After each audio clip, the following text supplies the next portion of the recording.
ನೋಡಿ, ಇದೇ 10 ಕಾರಣಕ್ಕೆ ನಾನು ಲೆಕ್ಕ ಮಾಡಿ ಹೇಳ್ತೀನಿ. 10 ಕಾರಣವನ್ನ, ಈ 10 ಕಾರಣಕ್ಕೆ ಡಿ ಕೆ ಶಿವಕುಮಾರ್ ಅವರು ಮುಖ್ಯಮಂತ್ರಿ ಪಟ್ಟನ್ನ ಬಿಟ್ಟಿದ್ದಾರೆ.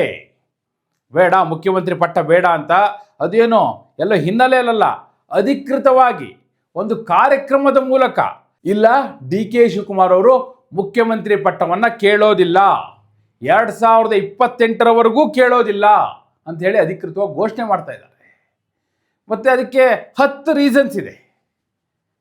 ಆ 10 ಕಾರಣಗಳು ಎಷ್ಟು ಮುಖ್ಯ ಆದರೆ ನೋಡಿ, 1-2 ಕಾರಣ ಆಗಿದ್ದಿದ್ರೆ ಡಿ ಕೆ ಶಿವಕುಮಾರ್ ಅವರು ಕೇರೆ ಮಾಡ್ತಿರಲಿಲ್ಲ.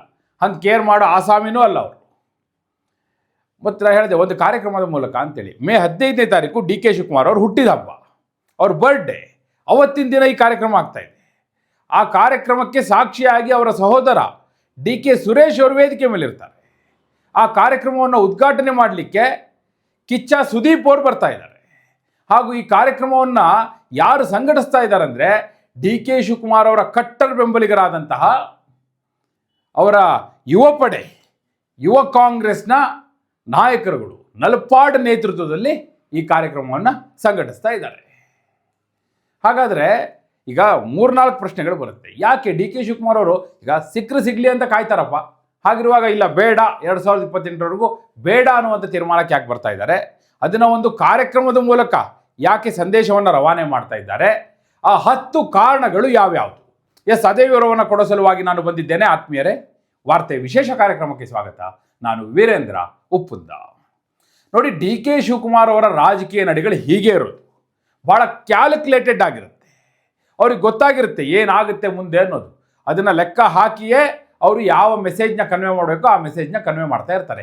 ಈಗ ಅಂಥದ್ದೇ ಮೆಸೇಜ್ನ ಕನ್ವೆ ಮಾಡ್ತಾ ಇದ್ದಾರೆ. ಅದಕ್ಕೆ 10 ಕಾರಣಗಳು ಅಂತ ಹೇಳಿದೆ.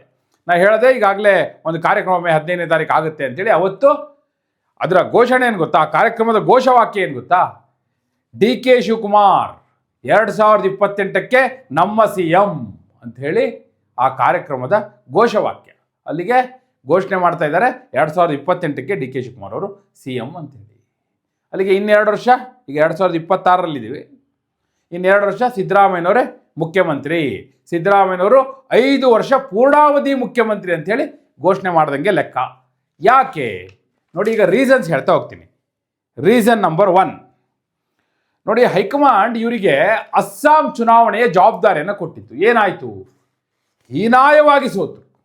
ಒಂದು ವೇಳೆ ಅಲ್ಲಿ ಗೆದ್ದಿದ್ದರೆ ಡಿ ಕೆ ಶಿವಕುಮಾರ್ ಅವರಿಗೆ ಒಂದು ನೈತಿಕ ಹಕ್ಕಿರ್ತಾ ಇತ್ತು. ಆದರೆ ಈಗ ಆ ನೈತಿಕತೆಯನ್ನು ಕಳ್ಕೊಂಡ್ರು. ಹೈಕಮಾಂಡ್ ಹತ್ರ ಹೋಗಿ ಹೆಂಗೆ ಕೇಳ್ತಾರೆ? ಯಾವ ಮುಖ ಇಟ್ಕೊಂಡು ಕೇಳ್ತಾರೆ? ಅಲ್ಲ, ಆ ಥರ ಹೀನಾಮಾನವಾಗಿ ಸೋತಿರುವಾಗ ಅದು ಹೆಂಗೆ ಕೇಳ್ತಾರೆ ಅವ್ರಿಗೆ? ನೀವೇ ಯೋಚನೆ ಮಾಡಿ. ಸೊ ಹೀಗಾಗಿ ಅದು ಮೊದಲನೇ ರೀಸನ್. ಅಲ್ಲಿ ಚುನಾವಣೆಯ ಸೋಲಿದೆಯಲ್ಲ, ಅವ್ರಿಗೆ ಭಾಳ ದೊಡ್ಡ ಹಿನ್ನಡೆ ಆಯಿತು. ಇದು ನಂಬರ್ 1. ನಂಬರ್ 2 ನೋಡಿ, ಸಿದ್ದರಾಮಯ್ಯನವ್ರನ್ನ ಮುಖ್ಯಮಂತ್ರಿ ಪಟ್ಟದಿಂದ ಕೆಳಗಿಳಿಸುವಂಥ ಯೋಚನೆಯನ್ನು ಡಿ ಕೆ ಶಿವಕುಮಾರ್ ಮಾಡ್ತಿಲ್ಲ. ಯಾಕಂದರೆ ಅದು ವಿಫಲ ಪ್ರಯತ್ನ ಅಂಥೇಳಿ ಅವರಿಗೆ ಅರ್ಥ ಆಗ್ಬಿಟ್ಟಿದೆ. ಯಾಕೆ? ಕಾಂಗ್ರೆಸ್ ಹೈಕಮಾಂಡ್ ಯಾವುದೇ ಕಾರಣಕ್ಕೂ ಡಿ ಕೆ ಶಿವಕುಮಾರ್ ಅವರ ಮಾತಿಗೆ ಸೊಪ್ಪು ಹಾಕ್ತಾ ಇಲ್ಲ. ಸಿದ್ದರಾಮಯ್ಯನವ್ರನ್ನ ಮುಖ್ಯಮಂತ್ರಿ ಪಟ್ಟದಿಂದ ಕೆಳಗಿಳಿಸುವಂಥ ಆಲೋಚನೆಯನ್ನೇ ಕಾಂಗ್ರೆಸ್ ಹೈಕಮಾಂಡ್ ಮಾಡ್ತಾ ಇಲ್ಲ. ಹಾಗಾದರೆ ಏನಿದೆ ಹೈಕಮಾಂಡ್ನ ಆಲೋಚನೆ? ನೋಡಿ, ಅವರು ಕ್ಲಿಯರ್ ಇದ್ದಾರೆ.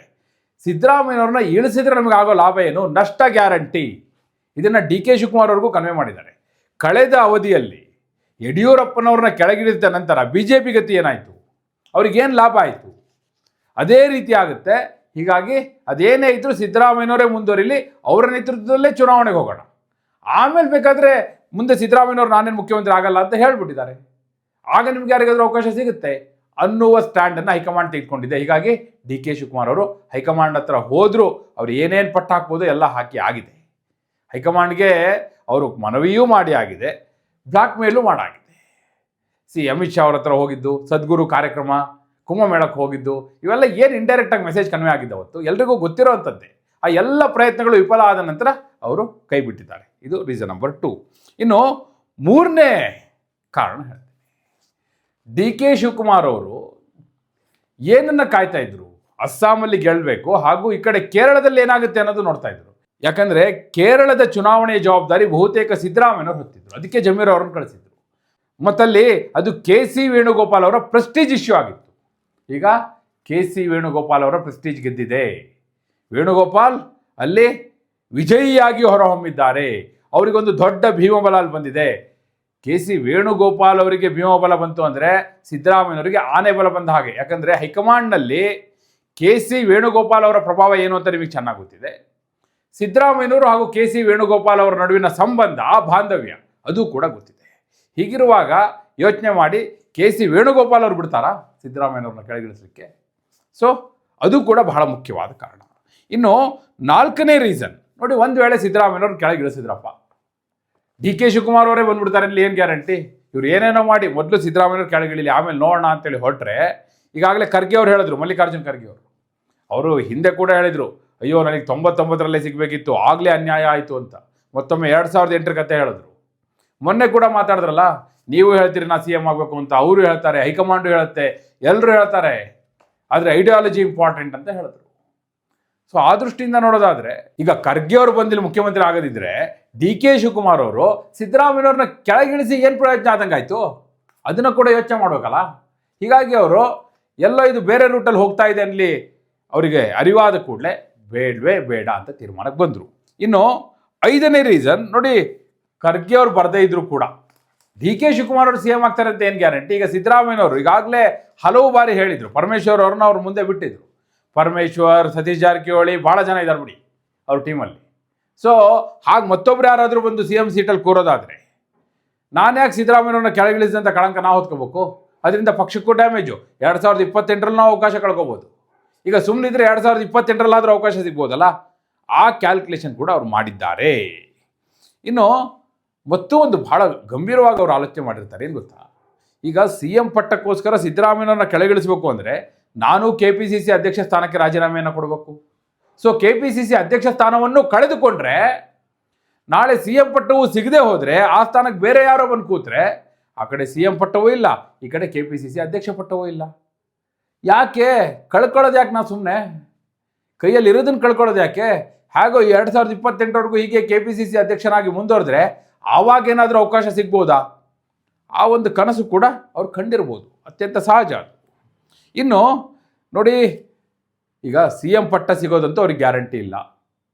KPCC ಅಧ್ಯಕ್ಷ ಸ್ಥಾನವನ್ನು ಉಳಿಸ್ಕೊಂಡು ಜೊತೆಗೆ ಈಗ ರೀಶಫಲ್ ಆದಾಗ ತನ್ನ ಬೆಂಬಲಿಗ ಸಚಿವರು ಯಾರ್ಯಾರಿದ್ದಾರಲ್ಲ ಅವ್ರನ್ನೆಲ್ಲ ಕ್ಯಾಬಿನೆಟ್ಟಲ್ಲಿ ಮುಂದುವರಿಸಲಿಕ್ಕೆ ಅವಕಾಶವನ್ನು ಪಡ್ಕೊಂಡ್ರೆ, ಮತ್ತು 4 ಜನ ತನ್ನ ಬೆಂಬಲಿಗರನ್ನು ಸೇರಿಸಲಿಕ್ಕೆ ಅವಕಾಶ ಸಿಕ್ಕರೆ, ಯಾರಾದರೂ ಹೊರಗೆ ಬಂದರೆ ಅವರ ಬದಲು ಬೇರೆಯವ್ರನ್ನ ಅಕಾಮಡೇಟ್ ಮಾಡಲಿಕ್ಕೆ ಅವಕಾಶ ಸಿಕ್ಕರೆ, ಅಂದರೆ ತನ್ನ ಬಲವನ್ನು ಕ್ಯಾಬಿನೆಟ್ಟಲ್ಲಿ ಹಾಗೆ ಉಳಿಸ್ಕೊಳ್ಳಿಕ್ಕೆ ಸಾಧ್ಯ ಆದರೆ ಅದೇ ಅವರ ದೊಡ್ಡ ಸ್ಟ್ರೆಂತ್. ಸೊ ಹಾಗೂ ಕೂಡ ಅವರು ಆಲೋಚನೆ ಮಾಡಿರ್ತಾರೆ. ಹೀಗಾಗಿ ಅಂದರೆ ಒಂದನ್ನು ಬಿಟ್ಟು ಮತ್ತೆ 2 ತೆಗೆದುಕೊಳ್ಳೋದು, ಆ ರೀತಿಯ ಕ್ಯಾಲ್ಕುಲೇಷನ್ಗೆ ಕೆ ಶಿವಕುಮಾರ್ ಅವರು ಬಂದಿರುವಂಥ ಸಾಧ್ಯತೆ ಇದೆ. ಇನ್ನು ನೋಡಿ, ಸಿದ್ದರಾಮಯ್ಯನವರಿಗೆ ಕೇವಲ ಸಿ ವೇಣುಗೋಪಾಲ್ ಒಬ್ಬರೇ ಅಲ್ಲ ಅವರ ಬಲ ಆದದ್ದು. ಕೇರಳದ ಚುನಾವಣೆ ಗೆಲುವು ಅಷ್ಟೇ ಅಲ್ಲ, ಬಾಗಲಕೋಟೆಯಲ್ಲೂ ಕೂಡ ಒಂದು ಅಭೂತಪೂರ್ವವಾದ ಗೆಲುವನ್ನು ಸಾಧಿಸಿದ್ರಲ್ಲ, ದೊಡ್ಡ ಅಂತರದ ಗೆಲುವು, ಅದು ಕೂಡ ಅವರಿಗೆ ಒಂದು ದೊಡ್ಡ ಶಕ್ತಿಯನ್ನು ತಂದುಕೊಡ್ತು. ಹೀಗಾಗಿ ಸಹಜವಾಗಿ ಕೆ ಶಿವಕುಮಾರ್ ಅವರಿಗೆ ಅಲ್ಲಿ ದಾವಣಗೆರೆಯಲ್ಲೂ ಅವರೇನು ಬಹಳ ದೊಡ್ಡ ಅಂತರದ ಗೆಲುವು ಪಡ್ಕೊಳ್ಳಿಲ್ಲ, ಆದರೆ ಇಲ್ಲಿ ಬಾಗಲಕೋಟೆಯಲ್ಲಿ ಸಿದ್ದರಾಮಯ್ಯನವರು ದೊಡ್ಡ ಅಂತರದ ಗೆಲುವನ್ನೇ, ದೊಡ್ಡ ದಿಗ್ವಿಜಯವನ್ನೇ ಪಡೆದರು. ಅದು ಸಿದ್ದರಾಮಯ್ಯನವರಿಗೆ ಮುನ್ನಡೆ ಆದರೆ ಕೆ ಶಿವಕುಮಾರ್ ಅವರಿಗೆ ಹಿನ್ನಡೆ. ಎಸ್, ನೆಕ್ಸ್ಟ್ ಅದೇ ಪಾಯಿಂಟು. ದಾವಣಗೆರೆಯಲ್ಲಿ ಕೆ ಶಿವಕುಮಾರ್ ಅವರು ಜವಾಬ್ದಾರಿ ತಗೊಂಡು ಹೋಗಿದ್ರು. ಅಲ್ಲಿ ಎದ್ದಂಥ ಬಂಡಾಯವನ್ನು ಅವರಿಗೆ ಹತ್ತಿಕ್ಲಿಕ್ಕಾಗಲಿಲ್ಲ. ಕಡೆಗೆ ಎಲ್ಲಿಗೆ ಹೋಗಬೇಕಾಯ್ತು ಅಂದರೆ ಆಕ್ಷನ್ ತೆಗೆದುಕೊಳ್ಬೇಕಾಯ್ತು. ಅಲ್ಪಸಂಖ್ಯಾತ ಮುಖಂಡರ ವಿರುದ್ಧವೇ ಆಕ್ಷನ್ ತೆಗೆದುಕೊಳ್ಬೇಕಾಯ್ತು. ಹೋಗಲಿ, ಅಷ್ಟೆಲ್ಲ ಮಾಡಿ ಅವ್ರು ಅಷ್ಟರ ಮಟ್ಟಿಗೆ ಹಠ ತೊಟ್ಟು ಪ್ರೆಸ್ಟೀಜಾಗಿ ತಗೊಂಡು ಏನಾದರೂ ದೊಡ್ಡ ಗೆಲುವು ಸಿಗ್ತಾ? ಕೂದಲೆಳೆಯ ಅಂತರದ ಗೆಲುವು ದಾವಣಗೆರೆಯಲ್ಲಿ ಸಿಕ್ಕಿತ್ತು. ಹೀಗಾಗಿ ಅಲ್ಲೂ ಕೂಡ ಅವರಿಗೆ ಹಿನ್ನಡೆ ಆಯಿತು. ಇದನ್ನು ಕೂಡ ಅವರು ಆಲೋಚನೆ ಮಾಡಿದ್ದಾರೆ. ಅಂದರೆ ನೈತಿಕ ನೆಲೆಗಟ್ಟಿನಲ್ಲಿ ಅವರಿಗೆ ಎಲ್ಲೆಲ್ಲ ಹಿನ್ನಡೆ ಆಯಿತು ಅನ್ನೋದಕ್ಕೆ ಇದು ಕಣ್ಣೆದುರಿರುವಂತಹ ಸಾಕ್ಷಿ. ಅದರ ಜೊತೆಗೆ ನೋಡಿ, ಈಗ ಮುಖ್ಯಮಂತ್ರಿ ಪಟ್ಟ ಕೇಳಿದ್ರೆ ಹೈಕಮಾಂಡ್ ಕೊಡುವಂಥ ಮನಸ್ಸಲ್ಲಿಲ್ಲ. ಒಂದು ವೇಳೆ ಈಗಿನಿಂದಲೇ ನಾನೇನಾದರೂ ಬೇಡ, ಇವಾಗ ನೀವು ಕೊಡೋದಿಲ್ಲ, 2028ಕ್ಕಾದರೂ ನನಗೆ ಕೊಡಿ, ಈಗಲಿಂದಲೇ ಪಟ್ಟ ಹಾಕೋಣ, ಆ ಒಂದು ಆಲೋಚನೆ ಮಾಡಿರ್ತಾರೆ ಅವರು ಈಗಲಿಂದಲೇ. ಅದಕ್ಕೋಸ್ಕರನೇ ಈಗ ಈ ನಲ್ಪಾಡ್ ಆ್ಯಂಡ್ ಟೀಮ್ 2028ಕ್ಕೆ ನಮ್ಮ CM ಕೆ ಶಿವಕುಮಾರ್ ಅಂತ ಘೋಷಣೆ ಮಾಡ್ಕೊಂಡು ಅಭಿಯಾನ, ಅದನ್ನು ಚಳವಳಿ ರೀತಿ ಮಾಡ್ತಾರಂತೆ, ಅದನ್ನು ಹೇಳಿದರು. ಅಲ್ಲಿಗೆ 2028ಕ್ಕೆ ಕ್ಲೈಮ್ ಮಾಡೋಣ ಅನ್ನುವ ಲೆಕ್ಕಕ್ಕೆ ಬಂದಿದ್ದಾರೆ. ಯಾಕಂದರೆ ಸತೀಶ್ ಜಾರಕಿಹೊಳಿ ಅವರು ಹಲವು ಬಾರಿ ಹೇಳಿದ್ದಾರೆ, ಈ ಟರ್ಮ್ನಲ್ಲಿ ನಮ್ಮ ಕ್ಲೈಮ್ ಇಲ್ಲ, 2028ಕ್ಕೆ ನಮ್ಮ ಕ್ಲೈಮ್ ಅಂತ. ಒಂದು ವೇಳೆ 2028ಕ್ಕೂ ಕೆ ಶಿವಕುಮಾರ್ ಅವರಿಗೆ ಈಗ ಆತಂಕ ಶುರು ಆಗಿರುತ್ತೆ. ಅಲ್ಲಿ ಸತೀಶ್ ಜಾರಕಿಹೊಳಿಯೋ ಮತ್ತೊಬ್ಬರು ಬಂದು ಕ್ಲೈಮ್ ಮಾಡಿಬಿಟ್ರೆ, ನನಗೆ 2028ರಲ್ಲೂ ಕ್ಲೈಮ್ ಇಲ್ಲದಂತಾಗಿ ಹೋಗಿಬಿಟ್ರೆ ನನ್ನ ಕನಸು ನುಚ್ಚು ನೂರಾಗುತ್ತೆ, ನಿರೀಕ್ಷೆ ನೀರು ಪಾಲಾಗುತ್ತೆ. ಇದನ್ನು ಆಲೋಚಿಸಿಯೇ ಈಗ ಬೇಡ ಮುಂದೆ ನೋಡೋಣ ಅನ್ನುವ ಲೆಕ್ಕಕ್ಕೆ ಬಂದಿದ್ದಾರೆ. ಈ 10 ಕಾರಣಗಳು ಡಿ ಕೆ ಶಿವಕುಮಾರ್ ಅವರ ಈ ತೀರ್ಮಾನಕ್ಕೆ ಮುಖ್ಯವಾದ ಬುನಾದಿ. ಡಿ ಕೆ ಶಿವಕುಮಾರ್ ಅವ್ರ ಲೆಕ್ಕಾಚಾರ ಸರಿ ಇದೆ ಅಂತೀರಾ, ಈಗ ಬಿಟ್ಬಿಡೋದು, ಹೇಗೋ ಅಡ್ಜಸ್ಟ್ ಮಾಡ್ಕೊಂಡು ಹೋಗೋದು, ಮತ್ತೆ ಸಾಮೂಹಿಕ ನಾಯಕತ್ವದಲ್ಲಿ ಹೋಗಿ 2028ಕ್ಕೆ ಅಧಿಕಾರಕ್ಕೆ ಬಂದರೆ ನನ್ನೇ CM ಮಾಡಬೇಕು ಅಂತ ಹೈಕಮಾಂಡ್ ಮುಂದೆ ಪಟ್ಟು ಹಾಕೋದು. ಇದು ವರ್ಕೌಟ್ ಆಗ್ಬೋದಾ? ಈ ಕ್ಯಾಲ್ಕುಲೇಷನಲ್ಲಿ ಹೋದರೆ 2028ರಲ್ಲಿ ಡಿ ಕೆ ಶಿವಕುಮಾರ್ ಅವರು CM ಆಗಬಹುದಾ? ಎಸ್, ನಿಮ್ಮ ಅಭಿಪ್ರಾಯವನ್ನು ಕಮೆಂಟ್ ಮೂಲಕ ತಿಳಿಸಿ. ಹಾಗೆ ನೀವಿನ್ನು ವಾರ್ತೆ ಚಾನಲ್ನ ಸಬ್ಸ್ಕ್ರೈಬ್ ಮಾಡಿಲ್ಲ ಅಂದರೆ ಈಗಲೇ ಸಬ್ಸ್ಕ್ರೈಬ್ ಮಾಡಿ. ಧನ್ಯವಾದ.